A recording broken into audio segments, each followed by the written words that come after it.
Yes. Okay. Ladies and gentlemen, I'm going to call the open session of the St. John Board of Police Commissioners February 11th, 2020 meeting to order. And we've got a matter that we're going to jump ahead to before we go through the normal business of our meeting. And I'm going to turn it over to the Chief for item number 6.01 on our agenda. Chief. Thank you, Mr. Chair. Welcome, everyone. I'd like to welcome everyone to this presentation this afternoon, accommodation, especially to our special guest, Mr. Mark Dorn. I believe accompanying Mr. Dorn is his family, Aaron Riley Dorn, Alex Dorn, and Anna Dorn. Correct? That's all that was supposed to be here. I also have a few of Mark's friends here today, so I think we knew that there were some friends coming, Mark. And I think that goes the love your friends have for you, and it was a very special day. Mark's actions on July 24, 2019, relating to the assistance provided to an individual suffering a mental ill health crisis on the University Falls Bridge were brought to my attention on January 15, 2020. I convened a 3-member accommodation board consisting of Inspector LeBlanc, Staff Sergeant David Worker, and Staff Sergeant Sarah Hobbs to review the incident and make appropriate recommendations. After considering all the relevant facts against the stated criteria, it was the opinion of the accommodation board that Mark be awarded the St. John Police Force Chief of Police letter of commendation in recognition of the impact of his actions on that day. I fully concur with the board's recommendation.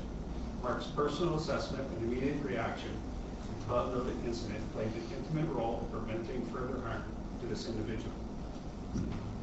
To provide a little more context on this incident, on July 24th at approximately 22:11 hours, or 10 after 10, or 11 minutes after 10, a call was received. I think that's right. Is that right? Is it 10 o'clock at night or 10, right around there? A call was received from the Public Safety Communications Center, which prompted an emergency response to the University Falls Bridge for an individual who was suffering a mental ill health crisis, attempting to jump over the railing of the bridge. When members of the St. John Police Force arrived on scene, the individual had been stabilized by a passerby, who was Mr. Mark Dorn. Mark was able to connect with the individual, establish rapport, and was able to control the individual until police arrived. According to an independent witness, the individual on the bridge was attempting to jump over the railing. They further witnessed a passerby stop. This vehicle, their vehicle beside the individual, and get out and approach that individual. That passerby was Mark. The witness stated that Mark didn't think twice about exiting his vehicle and approaching the individual in crisis, offering assistance immediately. The witness stated that Mark was the person who stopped this individual from jumping and therefore prevented this person from serious bodily harm or even death. Mark's health was visibly shaken when police arrived, not only by what he had witnessed, but due to the fact that he had just attended the funeral of a friend earlier that day, who had sadly taken his own life in the same location just 2 weeks before. Mark, no doubt, was in a vulnerable state of the state. Earlier, having attended the funeral of his friend, Mr. Brett McClellan, and grieving that loss. Regardless of his feelings for what Mark may have been going through at that particular time, to the situation, his response to the situation is not only considered commendable, but courageous and compassionate. Could it be that divine intervention may take place that day?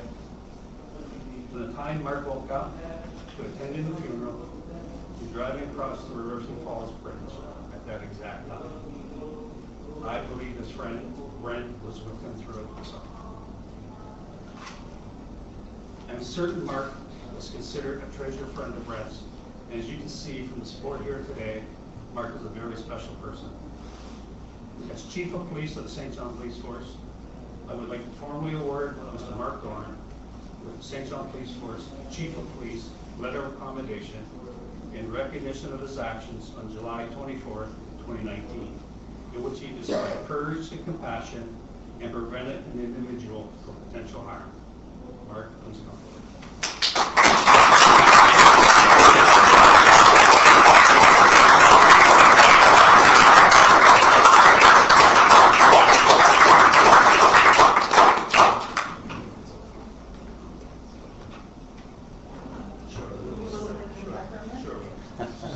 We can do that only because it's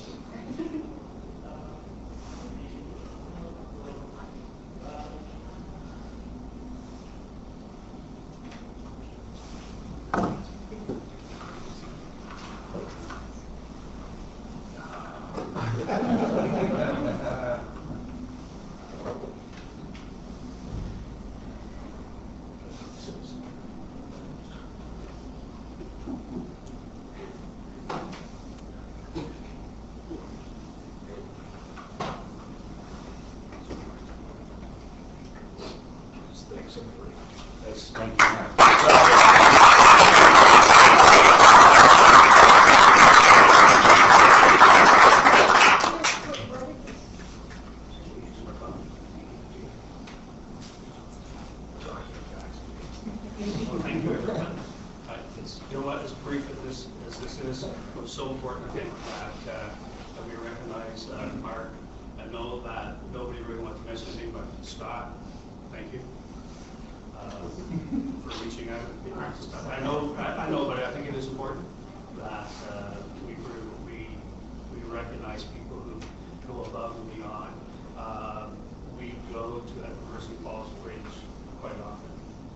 It's usually our members that are involved in this, but when citizens actually stop and do something, some folks just freeze in the moment, and unfortunately time is of the essence. And what Mark did was just extremely, it's heroic in that sense. And You guys do it every day. no, but no, you did a great job, and I know Mark's a great family man, good dad, and really a pillar in our community, and his family's been long established on the west side with the, I can remember it was this little gun shop there, and it's expanded off to what it is in 2 communities now. So once again, Mark, great job. I appreciate it.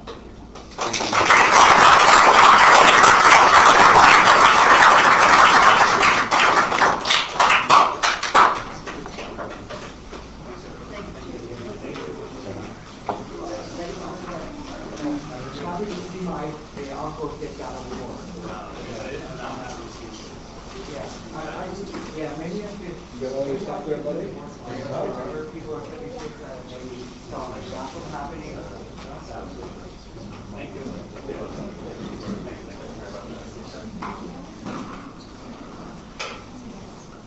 Well, they're pretty cool shades.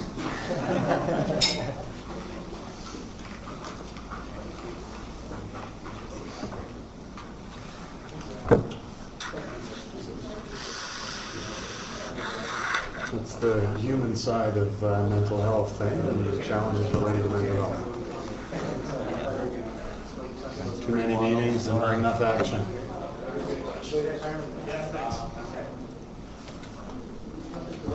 No, that's okay. You can leave it right out. Thanks. That was it's hard. He crying all the time. He really was.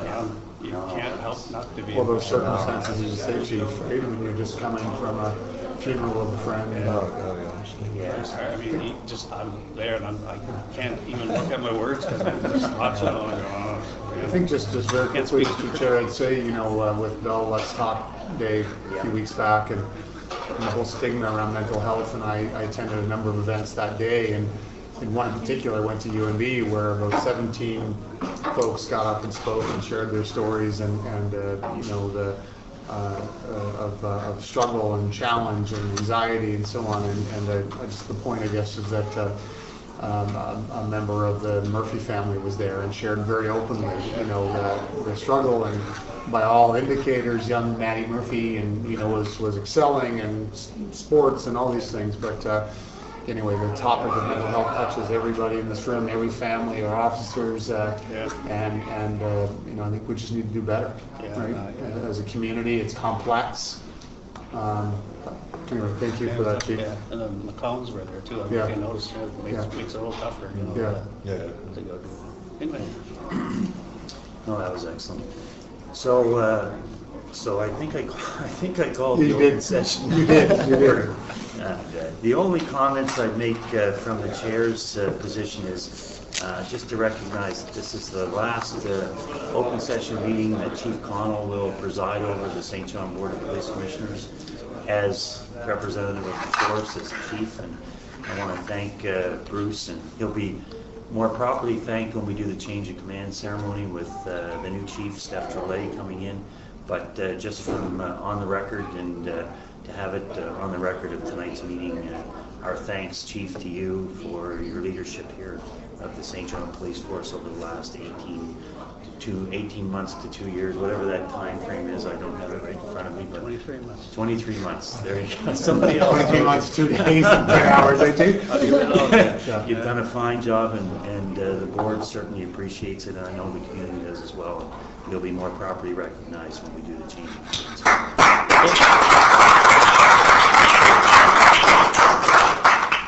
And on that point, before we turn to the next item, I know that there's other people here that wanted to come to tonight's meeting to recognize you, Chief, and that's the members of the St. John Police Force Auxiliary. I know we have Kirby Gordon and we have Glenn Fillmore. I'd ask you to come forward and present you with something I think they have for you, and I'll turn it over to Kirby. Thank you, Chair, Your Worship, Commissioners. Just appreciate so much time allowing me to come No issue. and recognize the chief. And it's kind of a tail wagging the dog here that auxiliary member thanking the chief. But just publicly want to acknowledge the support and the contribution that you've done to the auxiliary program. And we've got a plaque here to present to you, Chief. I'll read it here for us. Chief Bruce Connell, for his thoughtfulness, community, and entrepreneurial leadership. Your impact to the auxiliary program and the community are tremendous, and can't say thank you enough. Caveat of that, right? Sure. I saw on one of, I don't know whose tweet it was, but quote, and quote, I suppose, said that you meet thousands of people throughout your journey, your life, and then you meet one person that makes a life-changing impact on you. Chief Connell, you're that man. So, thank you so much for that.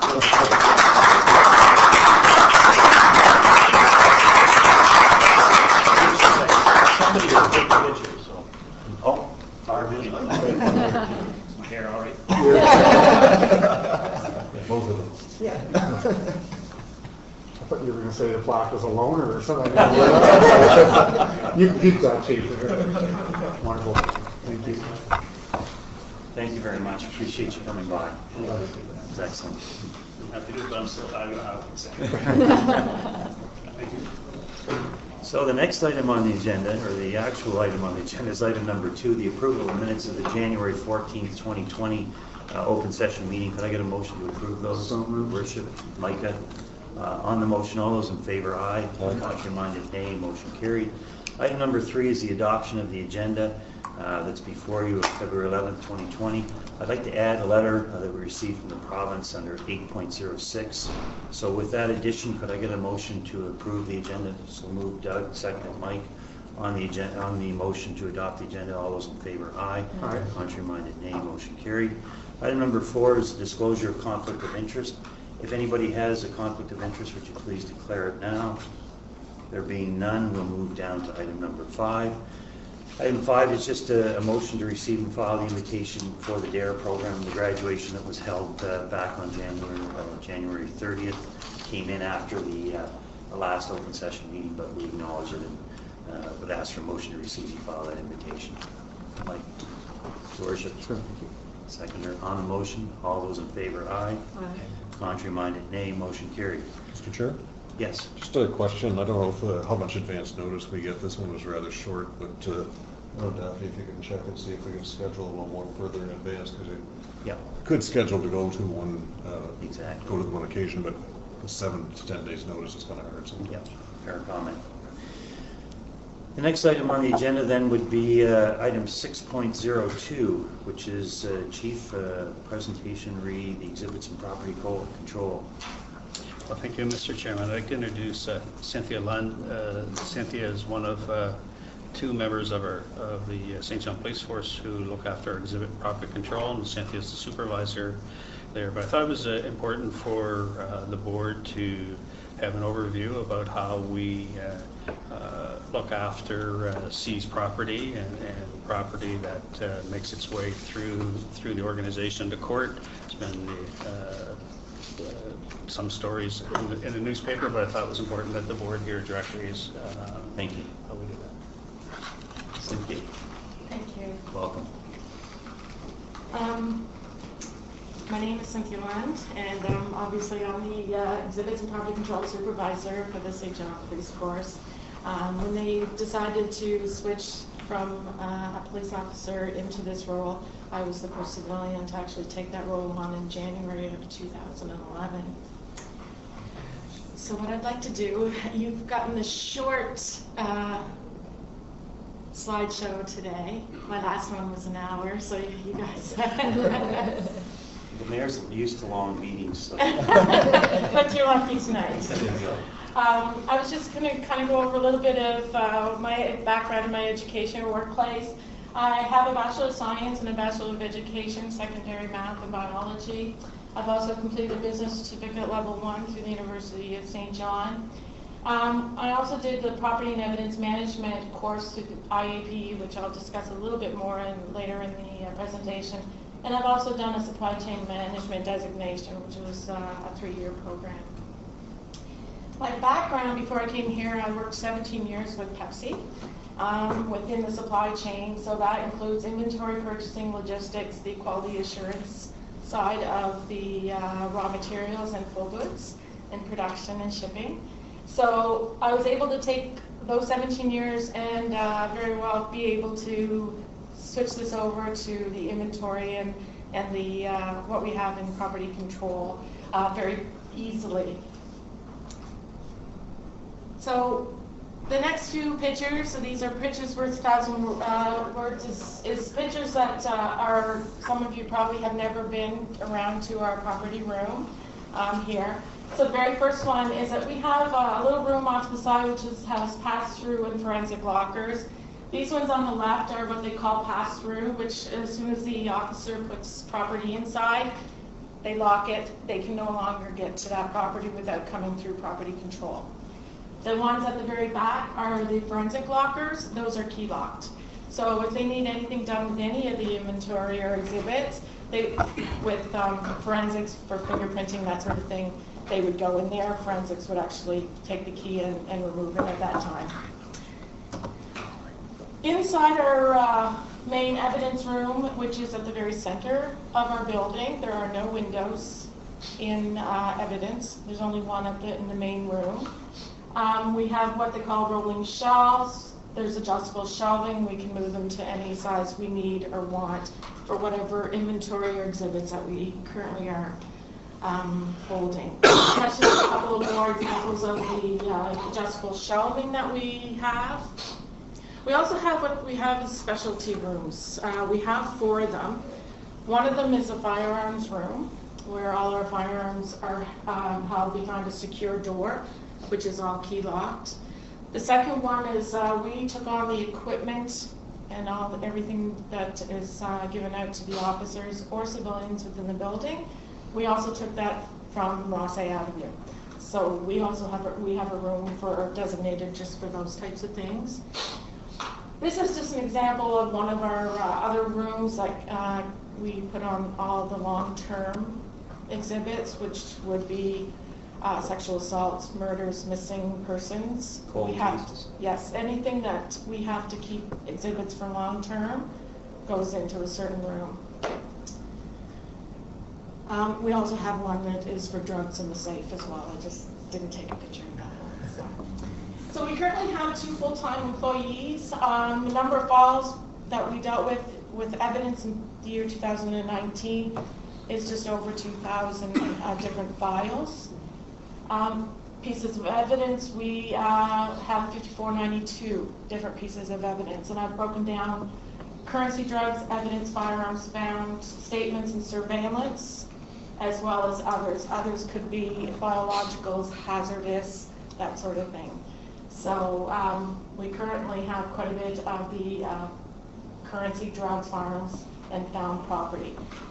The big ones that you find that you'll have many issues in, or you could have issues that come up, would be currency, drugs, firearms, and found property. Found property, based on the New Brunswick Police Act, has to be dealt with in a certain way, even though it's found property. So some of the sample list of duties that we tend to do in property control, we do something called chain of custody. Chain of custody is for every piece of evidence that comes into our room that we have to record date, time, who or where we got it from, and who actually received it. And that goes into our Naviline system, and we print out a barcode. And every time it goes out, it gets, we either write on the evidence bag or we actually use a scanner now. So we'll talk a little bit about that in a little bit with electronic disclosure. So with electronic disclosure, we also do disclosure for court, for anything that comes up for electronic that has to do with statements, surveillance, anything the forensics team might do for pictures, that sort of thing. We do that for the Crown. We do it for other police departments. If they come in and do impaired files or DRE testing here, they request copies. We also do that. And we also do anything for coroner's inquests. We also do purging, disposal of clothing, uniforms. All officers have to bring everything that they get from the department, has to come back to us if they happen to leave, retire, or if it's just old property, and we actually dispose of it. Currency, drugs, firearms, found property all have specific ways of purging. We have to actually go by the New Brunswick Police Act. There's the Canadian Firearms Office, there's DNR. There's just different Health Canada of different ways that we have to abide by, which also goes into our policy and procedures here as well, and just miscellaneous evidence. And those can take a while to do. When we came up to our new building, Property Control took over shipping and receiving for the entire building. We also do supplies for department issue, anything from notebooks, tickets, uniforms. We're currently taking on ETS and traffic. We had done patrol right from the start, but we're now going to be issuing all ETS and traffic equipment. And we also take care of detention with all their supplies, from Kleenex, hand sanitizers, everything that they need. And we also do a Vigilon request. A Vigilon is our camera system that we use here throughout the building, the outside of the building cameras, as well as all the down detention. So how do we keep property control secure and safe? So the very first thing is what we do is we have access. The access to our room is all key carded. There's at least 2-3 doors before you're able to get into the main evidence room. There's only 4 individuals in the entire building that actually has access to this door. That would be the 2 people that currently work in there, as Marvin, who is our direct supervisor, and chief of police. They do not come in without one of us being in there. So there's always one of us. No one else can come in.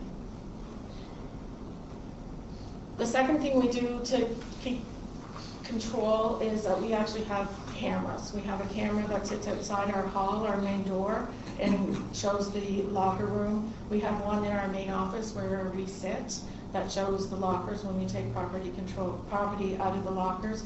We also use it if we have to have the officers come in to do any type of samples for drugs to send it away for testing, or if we have to open any currency files. We do not open any currency files unless there's at least 2 people and it's in front of a camera, so that we make sure nothing is missing. Cameras, there's also 3 in the back room. The other thing we have is we have very detailed procedures. We have them step by step. You could have somebody come in there and be able to take those procedures and actually step by step being able to work in property control at the moment if for some reason they had to. We are probably going to be looking at the procedures again this year. with our new manager in that department. So this is just an example of our currency, and I just put up a thing, and you do have it on there, that on your one you can kind of take a look at, but you can see how detailed everything is that we put in to make sure that nothing goes wrong and everything is followed the same way every time, no matter who is in there. Because that is the one thing that we want to make sure the courts are sure that when they get anything from us in property control, it is done the same way every time.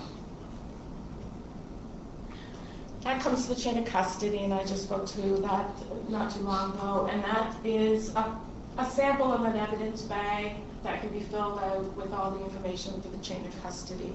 And that is very important over in the courts as well, to know where it went, who handled it, and at what time. We also have started, under Chief Connell's direction, is the quality assurance, which we do have a provincial quality assurance that comes in and takes a look, and they did a couple of years ago into property control. We had already started doing internal quality insurance, and we have our finance analyst, actually, she's the outside person that actually comes in and does the quality assurance for us. So in 2018, we did currency and drugs, and we were lucky enough that when the province came down, they were actually very pleased with the way that she had done our quality assurance, that when they come in to take a look at our property room, they didn't have to look at our currency and drug files. They were very happy with what she had done.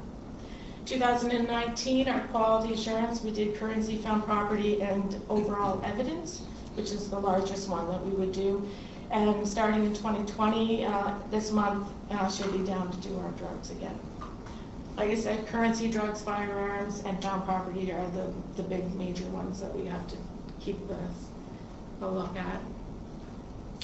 Our equipment. We have brought in what we call a scanner, which is wonderful. You'll see them out at the stores. It's a similar one that we use here. We barcode all our evidence. We can actually just scan it, scan people's tags, scan lockers, and it's fantastic. We no longer have to write on the bags, write on the evidence tag. This is our scanner, this is our printer. We also have one that's set up on our computers that we use a handheld scanner just at our computers for all our uniforms, all our it would be notebooks, everything that an officer would get an issue to them. We can also do that, and we can pull reports for every officer of what equipment that they currently have. So this is just an example of how we are able to, that is a personal, that's actually mine. So if I needed to, that I can scan that. We have, this is inside PO 6004 is one of our bins in our shelving units out back. This is if we give it to an officer, it tracks everything. We can pull reports very easily with this for chain of custody if courts need it, or if anybody as an officer needs it to take a look for it. So this is department issued, so it's the same thing. So we have set up batons, flashlights, handcuffs, patrol pants, all the sizes, so you know exactly. We can even look it up to see if you don't remember what size pants you had. We can actually look that up as well, so very easy. Is every officer assigned a barcode to scan? Yes, they are. We actually assign them based on their PF numbers. So my PF number is 2435, so everything that's done with within the St. John Police is under that PF code. So education. Education is a big thing for anybody coming into the property room. So when we look for somebody, which we just hired somebody new, she came in last August, we would look at education, their work experience. They must go through a background check to work in property control. They have to go through an integrity interview to be able to work there, because where we deal with so much currency and firearms and that sort of thing. They're also on a 6 month to a 1 year probation, which is a little bit longer than a typical probation period. So our training and education, so the very first one is Property and Evidence Management, it's IAPE. This is a management training that you can do online, and it's through the States. It's a wonderful program. I learned quite a bit on it, and I would recommend anybody who works in property control that this is definitely a course to take. We also are required to go and get our non-restricted and restricted firearm license, so we can actually handle the firearms that come into our property room. And until you get that, Nicole just actually finished it, the other girl that worked with us, and until she did, she couldn't handle any firearms. I had to be the one. So, as well as all provincial and internal procedures. So we go through all that before. This is just an example of some of the online training you do through the IAPS for best practices in property room. We also want to make sure that the property room is efficient and convenient for everyone, so that's like a one-stop shopping. So that includes evidence, anything to do with officer issue, but also includes public access. So anybody that walks in, phones us, anything online, because we get it all. And we want to make sure that everything that they do is they're able to get in touch with us quite easily. We also want to make sure, this is just kind of future innovations, but we want to make sure that everybody realizes that we're also not just property control, we're also the lost and found for St. John. Many people don't realize that. They do not call us. So we would really like to make sure more people are calling us for these lost and found items. We receive bikes in here, I would say 40, 50 a year, bikes that we never get a call on, ever. We get calls on wallets, purses, IDs, but never bikes. So We'd like to get rid of the bikes. we would really, really appreciate. But we'd like to get it back too, Yep. make sure they get back to the correct person. So, but with future innovations, because my time is coming up short, is that we would like to do ID cards with barcoding. We currently have an ID card that we get into the building. We're looking at doing the ID, the barcode right on the card. So it's a lot easier to handle. Right now it's just a sticker. So we'd like to be doing labels for the evidence, so it's not a double handling, so when the officers put the information in our Navaline system, computer system, they don't have to actually write it on all the evidence bags, tags. If you have 20 pieces of evidence, doing it twice won't work. If we can do it once and print off labels, a lot easier for us to be able to read. We'd like to get off scanners for the officers, perhaps in the locker room, so that they can start the actual chain of custody. Instead of writing on the bag, they can actually start it right in the locker room before we even get it. Electronic signatures, we have visitors that come to our evidence room, our property room. We actually do it on our computer right now. We'd like to see an actual electronic signature. Also use it for our shipping and receiving, so that when you receive something, electronic signature, because that's all paperwork right now. Fridge in the evidence room, there's a lot of times that we could actually take and store things that forensics wouldn't not necessarily need to store in their office, that we could actually store it in ours. Also radio frequency identification, and that's something that we could maybe look in the future at, that they can go onto doors anywhere that anybody's walking through, and they can actually pick up the barcodes, pick up your PF numbers, and it can automatically do it all on its own. So that's something that could be maybe in the future that we could be taking a look at. So I just said possibilities are endless. It only takes imagination, research, and appropriate staffing. And those are just some of my references. And that was a quick overview of property control. I could talk and talk and talk, but I know you have much more to do tonight. So I want to thank you, and thanks Chief Connell for inviting me. No, thank you. Appreciate it. I don't know if anybody has any questions. One question, Cynthia, perhaps it's what you, in your innovation, so first of all, thank you. You're welcome. Fascinating, yeah. Your future innovations, I had sort of written down as you're going through your presentation, are there examples of technology that offer new opportunities. And is that what you mean by innovation, or is there other tech and is there other technology out there that is, and again, does it offer, I think you were giving examples, I think, throughout, but it's sort of innovation. Is that the same as my question around technology? Yes. Okay. That would include anything that would better the way we're doing things, and so that we're not duplicating everything. I find sometimes, like I said, the officers are doing it in one system and then having to write it out. That's duplication. Right. So if we can find something that we can bring in that would actually, and that's not just the officers, that's within our department as well. We're always looking for better ways of doing things and making it shorter and making it quicker and being able to do reports with anything that, if we need them, that it's Some more automated entry and cataloging versus, handwriting. Yes, like we take our scanner and we take it out back. We can go anywhere in our back property room and scan anything. And it also allows us that, I'll just say, since I've been here in 2011, we've never had lost a piece of property. And that was when we didn't have a scanner. So this makes it even better and faster, because you take it out and as soon as you put the piece of evidence on, you scan the barcode, and it just automatically updates it. So it's wonderful. So if the lost and found, other than bikes, what are the next one or two big items? We get just about anything. It's funny because we even get drawn to spend property license. Like People come to claim it. I want to know if they come to claim it. Yes. No, they don't. Oh, okay. We get wallets. We get specific IDs.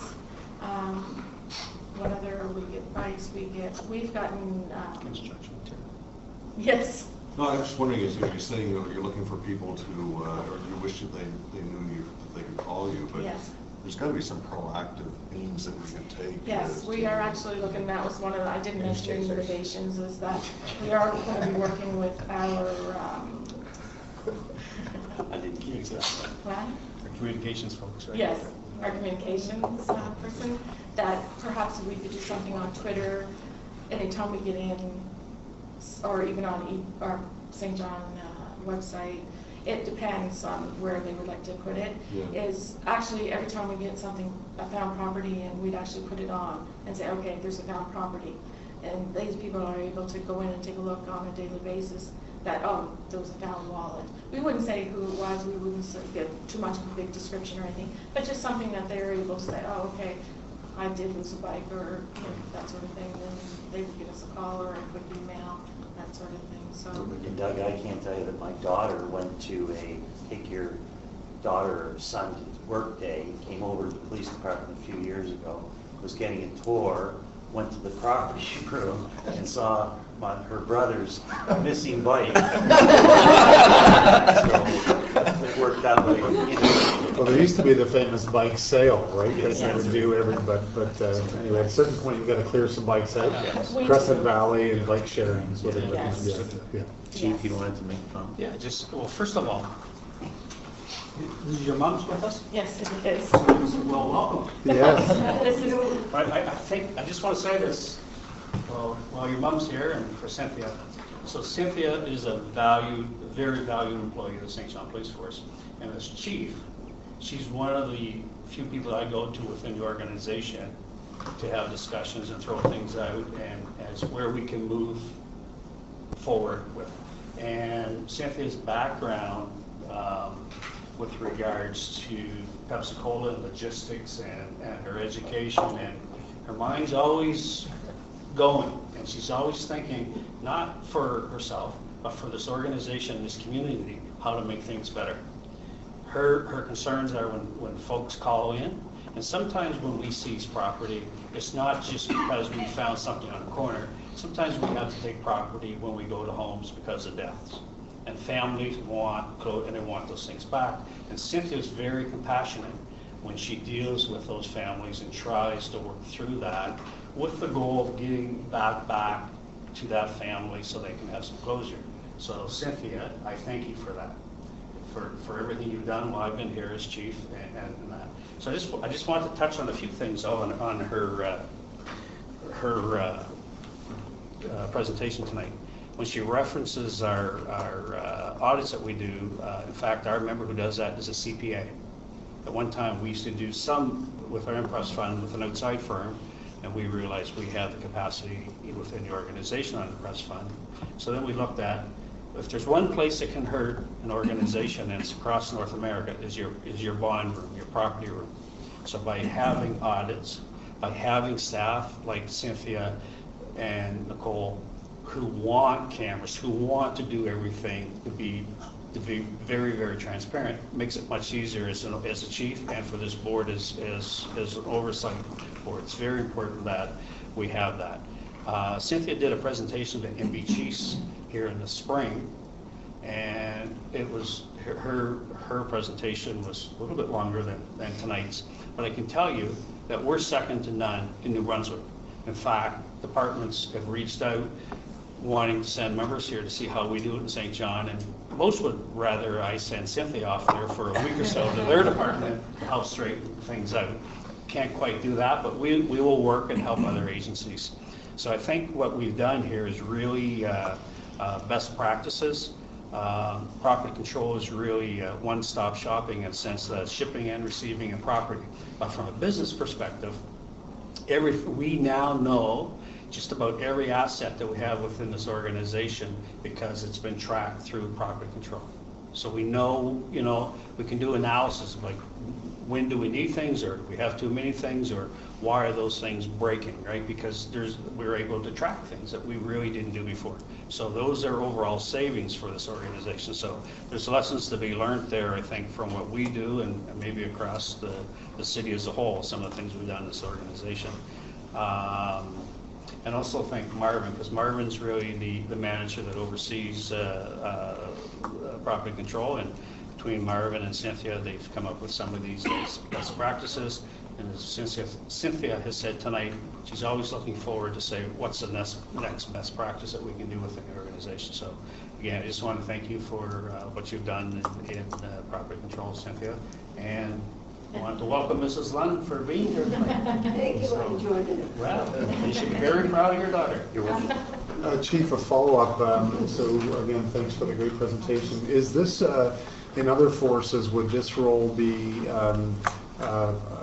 someone, I know it'd be hard to be equivalent to Cynthia, but someone like Cynthia, or would this be a sworn officer in other cases? I would say to you, in most cases in New Brunswick, it's probably a police officer who looks after property control or the bond room, and I think I can say from experience that some of them may only do it off the side of their desk, in that sense that they have other responsibilities, where we have somebody, or actually two staff here full-time to deal with this. Yeah, no, so thanks. I guess where I was going with that is just, I think it's a great example where you can put a civilian in place who's highly skilled and brings experience, who frees up officers to do other work if we add the technology to it. So thank you for that. And Cynthia, thanks for having your mom here, because my mom comes with me some places too, and moms are super cool. So thanks for that. Yeah. Thank you very much, Cynthia. That's great. Thank you. Receive and file, Mr. Chair. Yes, thank you very much. Moved by Your Worship, seconded by Mike. On the motion to receive and file the presentation, all those in favor, aye. Contrary minded, nay. Motion carried.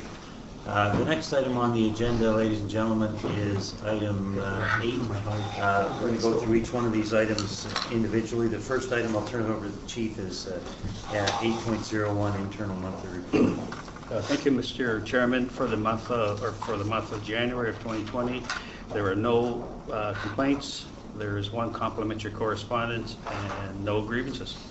Thank you. Can I get a motion to receive and file 8.01, moved by Mike, seconded by Doug. On the motion, all those in favor, aye. Contrary minded, nay. Motion carried. Item number 8.02 is the I have the Impress fund in my. No, I'm sorry. CAPG membership. It's the CAPG membership. And ladies and gentlemen, we moved this forward, and I've given this some thought, and this is the Canadian Association of Police Governance. The cost is $1,100 a year. It's not a great cost. And at times, we do get from Daphne an email update every year or every month, and sometimes daily, on issues that are present in organizations, police organizations across the country from a governance point of view. My thought is it's not a bad spend of $1,100 for a $26 million organization. You know, we can always make a decision that we don't have to send any members there, but I think the resources that would be available online may come in and be of assistance down the road. So for the $1,100, my thought is we should approve it, but I'll certainly follow the wishes of the commission. Anybody else, Doug? I support the membership. I think we have to do a better job of utilizing or making use of the resources that are there. So, yeah, could I just build on that, Mr. Chair? I agree as well. It's just, and again, shame on me perhaps, but you know, just understanding what resources are available in terms of reports and relative to some of the perhaps opportunity areas that we have, that if we could dig in there a little bit, maybe through Daphne, to see if there's because there are some, you know, some pretty excellent reports being produced by various groups. Perhaps this group has They've some changed, relevant. and it has, sorry to interrupt you, Richard, it has changed in the sense of, I've gone back a bit to look at it. I was actually president of this organization when it was the Canadian Association of Police Boards a number of years ago. I don't know how much it's changed. I know there has been some changes, but what I'll do is undertake to dive deep and have a discussion with the executive director to see what they're doing that might be different from what they did back when I was there in the previous iteration of my role. So I know that we did get some value back in those days. The value may still be there, but I think we just have to dive into it. Yeah, I think we need to try to see where we can get value and reassess next year. Sure.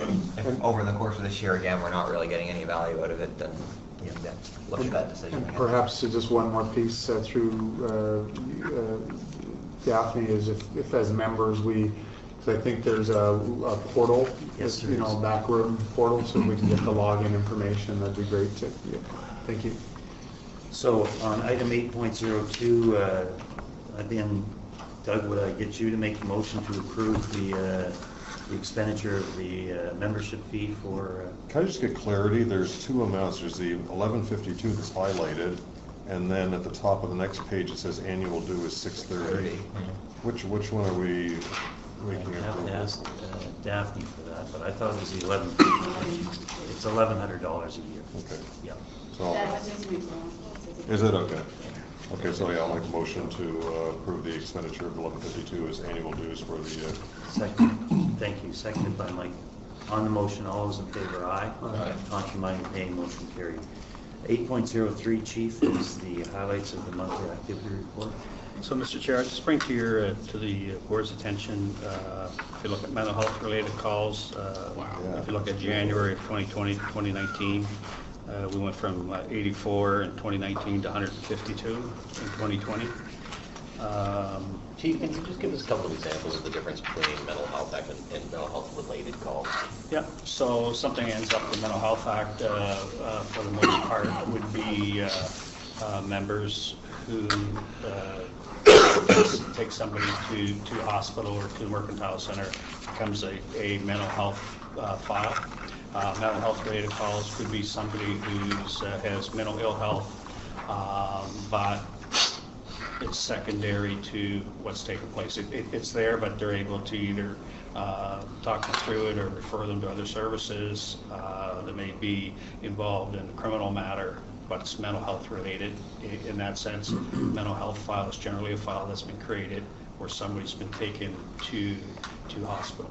Thank you. I think you mentioned at one point in time you had a ballpark on how much time each mental health related call took. Can you tell us that? Well, yes. So I mean, it's usually 2 members when we're involved in a mental health call at the hospital, and probably minimum of 3 hours, but times 2.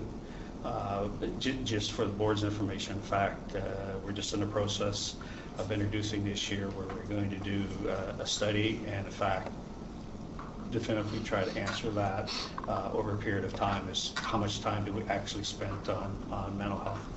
That's a lot of person days, though. Yep. Yeah, absolutely. Any other questions on 8.03? I'll get a motion, or ask for a motion to receive and file. Your worship, second it, Micah. On the motion, all those in favor, aye. Contrary minded, nay. Motion carried. Item 8.04 is the long-term sickness report, Chief. Mr. Chairman, through Mr. Scadden, if there's any questions. So you have that before you. Any questions of Marvin? Doug? Not a question, just a comment. The 1, 2, 3, fifth line down, duty to accommodate. The net change should be +1 instead of 0, so we should. And the other one's -2. Fourth line down. Some sort of this. And I think the, And the workers' compensation above should be +1. Yeah. The net change, exactly. Yeah, I guess the net change. Did you have a comment, Your Worship? I think perhaps we just discussed it last time through you, Jim, Marvin. Was this is the complete report? So there's no one else on any kind of leave or pay. This is the full report. This accounts for everybody. Yeah. This is a monthly snapshot. Yeah. And the duty to do a secondary follow-up, Marvin. The duty to accommodate. Am I correct? I think that's just something that you've been really working on over the last year or so, is getting folks back. Actually, this is, Your Worship, this was ongoing for a number of years. What we did start this week, just I guess to highlight to the board, is our HR administrator, Stephanie Hanlon. She has started this week working with police managers and representatives from the police association. We now have formed a return to work committee, and we have what I would refer to as our mandates that they're working through, and we're now going to have the association assisting us to get people not only back to work but back to regular duties. So they, they sort of have some skin in the game now, and we're trying to get them more involved because they recognize that we have to now work collectively as a group to get people back, and that's a positive thing. We never had that return to work committee before, so not only first meeting was this week, and just today, we met with 2 reps from WorkSafe New Brunswick with some strategies as well, which was very positive too. So we're going in the right direction with this, both internally and externally. Okay, thank you. Anything further? Could I get a motion then to receive and file? Moved by Mike, seconded by Doug. On the motion, all those in favor, aye. Aye. Contrary minded, nay. Motion carried. I have a report for the Chief on 8.05, management 2020 annual economic increase. So, Mr. Chairman, this is the recommendation that was approved by the St. John Board of Police Commissioners that was sent to them by through the Mayor and Council for the economic increases for management within the City of St. John, 1.36% for the year 2020. So that would be for all management personnel within the police force. Anything on that? There's a recommendation. Sorry. Doug? No, I just heard there was more to it than just a one-year direction. There's multi-year. I don't know if you can. Yeah, I just was going to add a comment that as part of the restructuring and sustainability, I'm not sure what was communicated, but that policy would be 1.36 as per the wage escalation policy, and then for the management group it'll be 0.0. Right. For the next 2 years. And in addition, I guess just to add the full context, there'll actually be a management adjustment, I believe, of somewhere in the 6 range, just downhill. So that's the rest of the context that went along with that list. Anything else from anybody? So the recommendation is, as you see there, that just trying to get to it, that the St. John Board of Police Commissioners approve the 1.36 annual economic adjustment to the St. John Police Force Management Professional Pay Scale effective January 1, 2020. Could I get a motion to approve that, or recommend that? Thank you, approve it. Micah, anything further on that, Chief? That doesn't include the chief. The chief has not taken a raise in 2 years. Seconder on that? Mike, on the motion, all those in favor, aye. Contrary minded, nay. Motion carried. The item that we added to the agenda, ladies and gentlemen, just for the purposes of the open session meeting, we received, actually, Jamie Lemessurier received a letter from the province of New Brunswick, the Industrial Relations Branch, advising that a conciliation officer has been appointed regarding the negotiations between the St. John Board of Police Commissioners and the St. John Police Association. You've got that letter before you. I just note that the first line of the letter isn't correct. The St. John Board of Police Commissioners, through its management team, did not apply for the appointment of a conciliation officer. That was the association that did that. So we'll just write back to through Mr. Lemessurier just to clarify that. And I'm sure they know that since the application went in through the association and not management. I also just wanted to bring to the Commission's attention to remind you that the bargaining team has, from management's point of view, is following some principles and guidelines in the negotiation process. Obviously, in trying to come to a new collective agreement with the association, the guidelines stipulate the following: that the collective agreement must align with the goals and of both the strategic goals of both the board and the municipality. Also, the collective agreement must be fair and reasonable to both parties and defensible to the public. The collective agreement must reflect the financial realities facing the board and the municipality. The collective agreement must be sustainable, both financially and operationally, which obviously includes officer health and wellness. The collective agreement should allow all officers to pursue their full potential within the police force, and that the collective agreement should reflect best practices in management and policing. Obviously, the department and the commission, we've got significant challenges in the year ahead when we've got to look for $1 million in savings. So there's, of course, we're hopeful that the parties can come to a negotiated resolution, keeping in mind the goals that our negotiating team is following and trying to carry out successful negotiations. But at this stage, we're early days in the process, and we'll see where the matter ends up. But I just wanted you to be aware that those are the principles and the guidelines that our management negotiating team is following in its discussions with the association. Any questions, comments, Doug? Two questions. Since the association's filed for conciliation, have we met at the bargaining table at all, as in negotiations? No, I don't think so. And is there any timeline, or do we know of any timeline when the conciliator might hold the first meetings? No, my understanding from speaking with Mr. Lemessurier is that they're trying to agree on dates. So, they don't have any dates set yet, and the parties would be exchanging those with the conciliator. So I haven't been advised by Mr. Lemessurier that any dates have been set. All right. Motion to file. Receive and file. Thank you. On the second on that motion, receive and file. So it's a motion to receive and file, is it receive and file? But it's a motion to receive and file the letter and correspond back to the province that it was not management that. You're okay with Mr. Lemessurier will instruct me. So there's a motion from Doug, seconder on that motion. Mike, on the motion, all those in favor, aye. Aye. Contrary minded, nay. Motion carried. Thank you. So that concludes Chief Connell's last open session meeting, the St. John Board of Police Commissioners. I know he'll be severely disappointed as he goes through in the next With the phase. confetti and the fire. Could we pass a motion that Chief Connell for 1 year observe all that? I'm sure he'll be here with bated breath. Yeah. In any event, thank you everybody for coming to the open session. We've got to go back into closed session, but we'll take a short break.